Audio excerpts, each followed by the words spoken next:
Vidéo 7, Python et QGIS, on va utiliser la notion des scripts autonomes. Autrement dit, ce qu'on va faire, c'est qu'on ne travaillera pas à l'intérieur de notre console de Python à l'intérieur de QGIS, mais on va travailler avec un environnement de développement Python. Donc, autrement dit, ce qu'on va faire, c'est qu'on va scripter directement dans notre environnement de développement Python plutôt que d'utiliser la console de Python à l'intérieur de QGIS pour pouvoir faire la programmation. Donc, les scripts autonomes, c'est ça. Donc, c'est d'avoir quand même le logiciel QGIS d'installer sur l'ordinateur, d'avoir le langage Python d'installer sur l'ordinateur, mais de ne plus utiliser la console à l'intérieur du logiciel QGIS, donc la console Python à l'intérieur du logiciel QGIS pour pouvoir faire la programmation. Donc, pour faire ceci, on va avoir quelques petites configurations à faire. Donc, la première configuration, on va devoir changer les environnements les variables d'environnement à l'intérieur de Windows. Donc, de rajouter, si ce n'est pas déjà fait, donc Python Path et de lui indiquer où se trouvent les modules de Python à l'intérieur de notre installation QGIS, donc où est-ce que se trouvent ces modules-là. On va devoir, dans notre script, indiquer où est-ce que se trouve l'installation de QGIS, donc où est-ce que se trouvent nos fichiers d'installation à l'intérieur de notre Windows pour pouvoir brancher la notion de QGIS avec Python. On va devoir faire l'installation de PyQt5. Donc, autrement dit, QGIS a été construit à partir d'un logiciel de graphisme qui s'appelle Qt. Donc, Qt, c'est un élément, entre autres, c'est des outils qui vont nous permettre de faire des interfaces graphiques en programmation et nous, on devra se connecter sur cette interface graphique-là. Donc, on va avoir ici le petit module à rajouter PyQt et la version 5. On devra vérifier est-ce qu'on a la bonne version de Python. Donc, est-ce qu'on utilise la version 3.10, 3.11, 3.6, on ne sait pas. Donc, dans ce cas ici, la version 3.28 de QGIS utilise la version 3.9. Donc, si vous n'utilisez pas la bonne version de Python, dans votre script, vous allez avoir une information comme quoi vous devez utiliser telle ou telle version pour la version de QGIS d'installer que vous avez. Et par la suite, ben, après avoir fait cette configuration-là, d'avoir fait un petit bout de code donc en amont pour pouvoir préparer notre script, mais on va pouvoir utiliser nos scripts qu'on a fait jusqu'à maintenant, donc dans les vidéos précédentes. Donc, utiliser ces scripts-là et de faire quasi des copier-coller à l'intérieur de notre code, donc à l'intérieur de notre environnement de développement. Donc, on va aller voir tout de suite ce que j'ai à l'intérieur de mon QGIS. Dans QGIS, j'ai un projet. Donc, je me suis créé un projet. C'est pour ça que j'ouvre QGIS ici. Et à l'intérieur de ça, ben, ce qu'on peut voir, c'est que j'ai un fond de carte donc, qui vient de OpenStreetMap. J'ai des points, donc une couche de points, une couche de points touristiques, donc pour la ville de Québec. J'ai mis quelques points ici, là, c'est vraiment pas très exhaustif, mais donc c'est juste pour des données de base pour pouvoir faire des démonstrations avec le Python et QGIS. Donc j'ai ces éléments-là. J'ai sauvegardé mon projet et on va aller voir à l'intérieur de notre interpréteur, donc plutôt dans notre environnement de développement Python, comment ça fonctionne. Donc, j'ai fermé QGIS. Le but, c'est d'utiliser le script Python à partir d'un environnement de développement. Moi, ce que j'ai ici, c'est PyCharm, donc Pycharm. Et donc, c'est le petit logiciel, ben, c'est quand même un grand logiciel, je appelle ça un petit logiciel, mais c'est un logiciel quand même assez costaud qui permet de faire du script Python à l'intérieur. Donc, c'est dans l'environnement de développement. Vous pouvez utiliser l'environnement de développement que vous voulez. Donc, vous pouvez utiliser Spider, vous pouvez utiliser Visual Studio Code, vous pouvez utiliser Codium. Il y a un paquet d'environnements que vous pouvez utiliser. Donc, moi, j'utilise PyCharm ici. Et pour faire la présentation de ça, j'ai mon script ici, donc qui est vide, mon fichier de script qui est complètement vide ici. J'ai le projet, donc mon projet de PyCharm, pas PyCharm, mais mon projet ici de QGIS qui se trouve à l'intérieur de PyCharm. Donc, je l'ai mis là. J'aurais pu le laisser dans un autre répertoire. Donc, ici, je l'ai mis à l'intérieur parce que ça va être plus facile d'y accéder. Donc, j'ai juste à mettre le nom du chemin. Sinon, il faut que je lui mette le chemin d'accès aussi. Donc, c'est vraiment euh, très, très simple pour pouvoir y accéder, mais c'est vraiment pas obligatoire de le mettre à l'intérieur de l'environnement ici de PyCharm, donc dans le projet PyCharm. Et ce qu'on va pouvoir faire après, avec ceci, ben, c'est de définir pour débuter les variables d'environnement de Windows. Donc, pour y accéder, vous faites ENV ici à l'intérieur du menu démarrer. Vous avez modifié les variables d'environnement. Vous avez variables d'environnement ici. Et moi, j'ai créé Python Path, donc c'est le chemin pour l'environnement, les variables d'environnement de Python. Si ça n'existe pas, vous devez faire une nouvelle. Et si ça existe, ben, vous faites modifier et vous rajoutez l'endroit où se trouve le script, ben, toutes les informations de Python à l'intérieur de QGIS, donc à l'intérieur du dossier d'installation de QGIS. Donc ici, moi, c'est cet endroit-là. Donc ça a été rajouté. Et donc, moi, j'ai plus besoin de faire, donc de le rajouter, c'est déjà fait.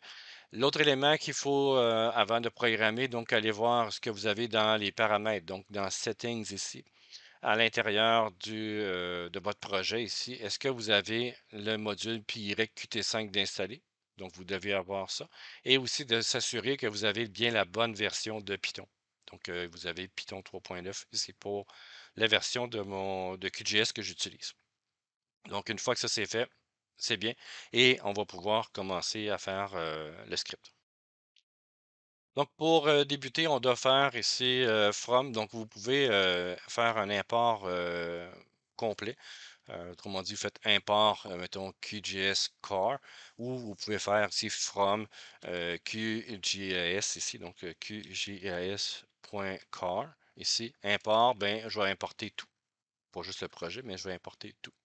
Donc, autrement dit, ça ici, là, pourquoi il est capable de le comprendre, vu qu'on n'avait pas de rajouter le module à l'intérieur des settings ici à l'intérieur des paramètres, c'est dans les environnements, donc dans les variables d'environnement de Windows, le fait de pointer sur le répertoire Python ben, me permet d'utiliser ça sans avoir d'erreur. Donc, si jamais ça s'affiche avec des soulignés rouges, par exemple, ben, vous devez aller vérifier si vos variables d'environnement Windows sont bien faites. Donc, ça, c'est la première chose à faire. La deuxième chose à faire, c'est de lui dire ici où se trouve mon installation. Donc, ça va être QGS application set préfixe path. Et moi, mon environnement d'installation va se retrouver à l'intérieur évidemment, de mon ordinateur, mais je suis en train de copier l'information. Donc ici, c'est deux points. Vous n'oubliez pas de mettre la barre oblique vers la droite pour l'utilisation des chemins d'accès à l'intérieur de Python. Donc moi, ça se trouve la version 3.28.15 et l'installation se trouve à cet endroit-là. Et ce qu'on devra faire ici par après, c'est de rajouter ici, est-ce que c'est le chemin par défaut que vous voulez utiliser? Ben oui, ici. Donc on met true. Donc, l'autre élément qu'on devra faire, évidemment, pour démarrer ça, donc on va démarrer l'application QGS ici, donc la Q application. Donc, ça veut dire ici, je vais aller chercher la notion de QGS, excusez-moi. Ici, ça va être QGS application, donc QGS application, et ça ne sera pas instance. Ça va être ici, ça va être la manière de démarrer ça. C'est, il va me demander une liste d'arguments. Pour l'instant, j'ai rien. Et vous pouvez aussi définir est-ce que vous voulez que l'interface graphique s'ouvre ou non. Donc, moi ici, je mets false. Donc, je ne vais pas avoir la notion d'interface graphique qui va s'afficher.